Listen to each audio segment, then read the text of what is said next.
అఖిల భారత కార్మిక సంఘాల ఆధ్వర్యంలో దేశవ్యాప్తంగా జూలై 9వ తారీఖున సాధారణ సమ్మె జరగబోతూ ఉంది.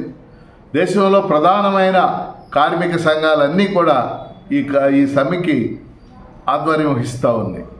ప్రధానంగా ఈ ప్రభుత్వం, కేంద్ర ప్రభుత్వం అనేక కార్మిక చట్టాలు, ఈ కార్మిక చట్టాలన్నీ కూడా ఒక 100 సంవత్సరాల కాలంలో అనేక పోరాటాలు చేసి సాధించుకున్నటువంటి చట్టాలు.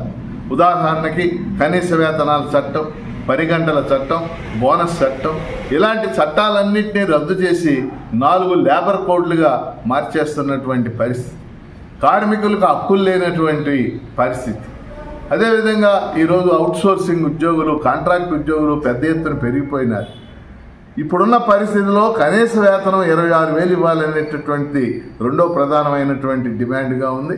వీటితో పాటు రైతాంగానికి సంబంధించినటువంటి డిమాండ్స్, ఇతర ఉద్యోగులు, కార్మికులు, అలాగే పెన్షన్, ఓపీఎస్ పెన్షన్ పునరుద్ధరించాలనే డిమాండ్, ఈ డిమాండ్లన్నిటి మీద కూడా ఈ సమ్మె జరుగుతూ ఉంది.